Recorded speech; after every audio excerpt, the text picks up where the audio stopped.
The Middle Ages has been called the Age of Monasticism because of both the rapid growth of monasteries and nunneries, and also because of the important roles that they played within society, politics, and economics. This lecture will start by considering the origins of monasticism, and then discuss some of the characteristics of monasteries and monastic life in the Middle Ages.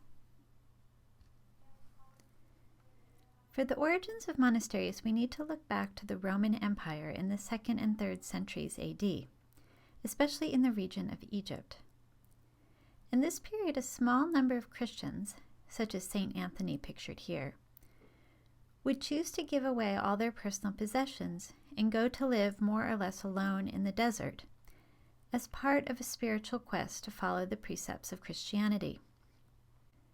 These early hermits practiced forms of asceticism, meaning that they deprived themselves of basic human needs such as food, sleep, clothes, and shelter. We also hear from the ancient biography of St. Anthony that he sometimes did actions to deliberately hurt himself as a way to overcome temptation and become closer to God. Such people were often admired as so-called spiritual athletes because they were following spiritual practices that most Christians would not want to or not be able to do. Some of these extreme spiritual athletes attracted a lot of attention, and curious people went to see them. One of the best examples comes from the region of Syria, where a Christian named Simeon lived on top of a pillar for 37 years. Just stop to think about what it would be like to live the rest of your life outside, on top of a pillar, without any protection from the weather. People would come and visit him, and they could climb a ladder, which you can see pictured, and they might bring him food and water. Sometimes crowds of people would come to see this holy man. Some were hoping that he might help heal them if they were ill, or might otherwise help their prayers to be answered. Others came to hear teachings from him. You can also notice this snake winding around the pillar in this image, which is probably meant to either symbolize the temptations of the secular world, or represent the devil, or perhaps both. These types of people sometimes attracted followers who might also abandon their regular life and possessions to go and live near a hermit, who was considered especially holy. Over time, as more and more people joined, there began to be communities of hermits living close to each other in the same regions. In some areas of Israel, Syria, and Lebanon, you can see hermit caves that were carved into the rock face. Originally, there would have been ladders or ropes to reach the cave. You can see an example of what these ladders might have looked like, very precarious. This example comes from Israel, near the monastery of St. George. Each hermit would have his own cave, but they might all come together for certain community religious celebrations. As such communities grew in the 4th to 5th centuries AD, people started establishing certain rules and regulations for the members. This is what the monastery of St. George looks like today, built up against the cliff in this valley. It's one of the early monasteries that started in the 5th century AD. Many years ago, I spent an entire day hiking to this monastery and nearly fainted from the heat. Trust me when I tell you that this would not be an easy place to live, but that was probably one of the reasons that this place was originally chosen by the monks. The community model of spiritual practice was more appealing to many people than being a solitary hermit. Monasteries are often also called abbeys because the members of the monastery have to follow the authority of an abbot, or the man in charge of the monastery. The female version, in charge of a nunnery or convent, is usually called an abbess. It appears that women, in these early periods, sometimes also joined monasteries, but over time there became more of a separation between monasteries for men and nunneries or convents for women. As I mentioned, the monasteries developed sets of rules, and often the members had to take vows, which is also the case today. One of the best known and most influential set of monastic rules is called the Rule of St. Benedict. St. Benedict was a monk who lived in the 6th century AD and is attributed as writing this set of rules, although it's likely that he was modifying and expanding on an earlier set of monastic rules. Over time, the Benedictine rule was adopted by many monasteries, and we call this Benedictine monasticism, or the Benedictine order. It is one form of monasticism that's still active today. The monks and nuns, both in the past and today, need to take 3 basic vows or promises. The vow of stability means that they promise to stay at a particular monastery or nunnery for the rest of their life and not leave. Obedience refers primarily to obeying the abbot or abbess, but also obedience to God. The vow of conversion refers to a conversion to a monastic lifestyle, which usually involves poverty and chastity, or in other words, they're not supposed to have sexual relations or get married.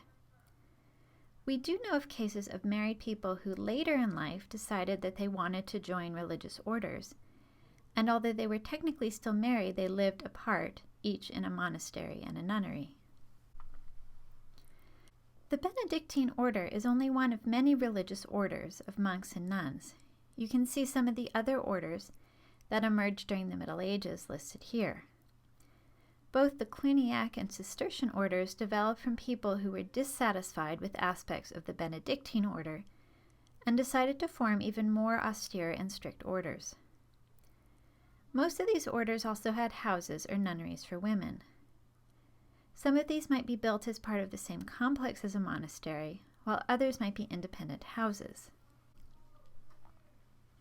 If you became a Benedictine monk, you had to follow a strict schedule that required you to get up at least once in the middle of the night to pray, followed by going back to sleep for a short while, only to wake up again at dawn.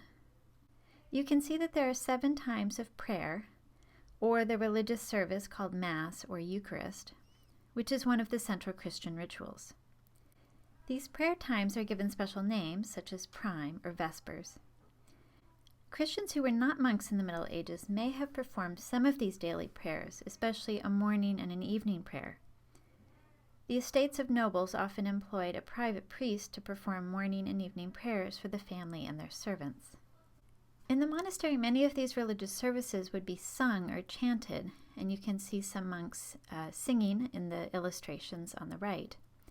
And church music is developing into a special form in this period. Another feature that you may notice here is the inclusion of time for work. Saint Benedict expected that the monks also spend time working as a form of spiritual labor. This work might take many forms, including manual labor, keeping the monastery accounts, or copying and illustrating manuscripts in a scriptorium. Here on the left, you can see an image of a monk copying a manuscript. Many of the texts copied were religious in nature, but they also copied books about history, nature, or Latin texts that were thought to help people learn to read and write Latin. Monks and nuns were usually educated in Latin, and were some of the very small percentage of literate people in medieval society. Some manuscripts were also illustrated or illuminated, and you can see one example here on the right, showing the scene where Adam and Eve are eating the forbidden fruit. You may be wondering who became a monk or nun in the Middle Ages. There's evidence that most monks or nuns came from the noble classes. If you were a serf in the Middle Ages, it would be very difficult to become a monk, although you might work on the estate of a monastery. Often it was expected that an incoming monk or nun needed to make a donation to the monastery or nunnery to help pay for their support. We know that many people became monks or nuns out of true religious devotion. We also know that parents would sometimes give or pledge their children as monks and nuns, often at young ages. Parents did this as a type of gift to God, basically the gift of their child. Other parents may have seen this as a solution for how to handle multiple sons and daughters. Usually, the eldest son in a family would inherit all the property and titles of the family, leaving the second and third sons with little property and no clear job.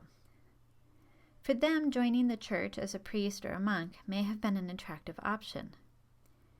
It may also have been attractive to women who either did not want to marry or whose families could not afford a dowry that would attract a high-ranking husband, especially if there were many daughters in the family. As I mentioned, some people joined monasteries later in life. A woman might join after she became a widow, or some married couples made agreements to enter the religious life. You can see in this map of the 12th century how widespread monasteries had become, especially in the area of France, but also England, Spain, Germany, and Italy. Keep in mind that this map is only showing the monasteries of two religious orders, the Cluniac and Cistercians, but there would have been many others. This is a view of a monastery complex in Germany. Often monasteries in the Middle Ages also functioned as estates, meaning that the monastery owned land and also had serfs that worked on the land. Usually monasteries and nunneries were started with a grant of land or an estate previously belonging to the king or a noble family. The estate would be given as a charitable gift to the monastery, and the land would help to feed and otherwise sustain the monks or nuns. Additional gifts of land or other wealth might be added by other nobles or by monks themselves when they joined the monastery. Although monks individually were pledged to live a life of poverty, monasteries themselves could become quite wealthy institutions. One should not imagine, however, that all monasteries and nunneries were wealthy, because many were not. In addition to charitable gifts, the monasteries may have accrued wealth by other means, through agricultural products, through various crafts, including bookmaking and illustration. There also began to be a custom of people paying monasteries to pray on a regular basis for their family members who had died, because families hoped that the prayers of monks would help the deceased family members get to heaven faster. The wealth of the monasteries sometimes caused kings and nobles to try to control their wealth and power, either by determining who became the abbot, or by trying to tax the monasteries, or by trying to take over the estate. In the 16th century in England, King Henry VIII abolished monasteries and took their wealth and land. One of these abbeys that was dissolved by Henry VIII is Fountains Abbey, which was originally a Cistercian monastery established in the 12th century. You can see the ruins of the monastery here as well as the plan. The plan shows some typical features of medieval monasteries. The monastery was often connected to a church, or in some cases a cathedral. The monastery itself was centered around a cloister or enclosed courtyard. You can see the refectory or dining room and the chapter house or meeting room. The buttery is not for butter, as you might think, but rather for the casks, or so-called butts containing beer or ale, which was a common drink in the Middle Ages. Here is an image of a monk who has the keys to the buttery and seems to be taking advantage of the opportunity to drink some ale. You can also see that this abbey contained a separate building for the abbot, with meeting area, storage, and its own kitchen. On the left side, there is space for guests and for medical treatment. Many monasteries also acted as a kind of charitable hospital. They could also function as hotels or inns, especially for pilgrims visiting the abbey church. I think you can get an idea that this was a fairly well-off abbey, which is somewhat ironic considering that it was a Cistercian abbey, and originally the Cistercian monks had broken away from the Benedictine order because they thought it had become too wealthy and too involved with secular matters. Many Cistercian monasteries, however, also became wealthy in turn, and were especially known for their agricultural products such as wool. If we look at this monastery in France, we can again see a cloister or enclosed courtyard attached to a church. Other buildings are arranged around the cloister for the monks' living spaces. This is a view from within that same cloister.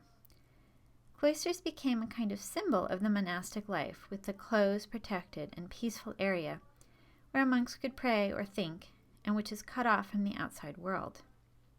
This architectural form probably has its antecedents in Roman architecture, and the Romans liked to include smaller versions of enclosed courtyards within their houses. You will also find cloisters or enclosed courtyards as part of many universities today.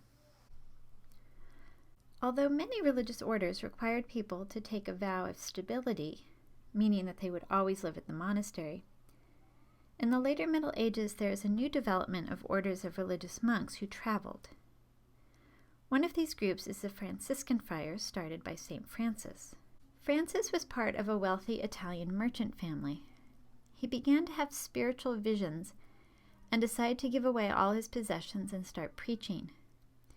The painting on the left shows a scene where he removed all of his clothes in the center of town and renounced his possessions. The faces of people show various reactions from disapproval to curiosity. His new order of friars were basically monks that traveled from place to place teaching Christianity.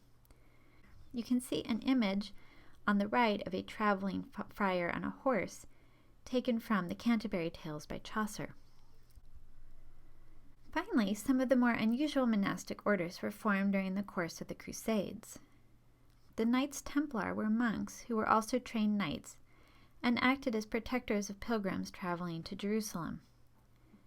They also formed a type of banking system for pilgrims and other travelers to avoid carrying large amounts of money with them. They eventually became very wealthy and involved in various businesses. Eventually, they were targeted by King Philip IV of France in the 14th century, who arrested many of the members, disbanded the organization, and took their money. Many of the monastic orders that were started in the Middle Ages are still active in the world today. The left-hand side are images of medieval monks and nuns, while on the right you see present-day monks and nuns. There's been some concern that the numbers of people joining monastic orders has been rapidly decreasing in recent years. Today, there's only about 700,000 Catholic nuns in the world, which is a fairly small number considering how many Catholics there are. It should be remembered, though, that even in the Middle Ages, people joining monasteries were probably always less than 1% of the population. Even so, these institutions had a profound effect on religion and intellectual developments, and are one of the main reasons that many manuscripts were saved, copied, and survived until today.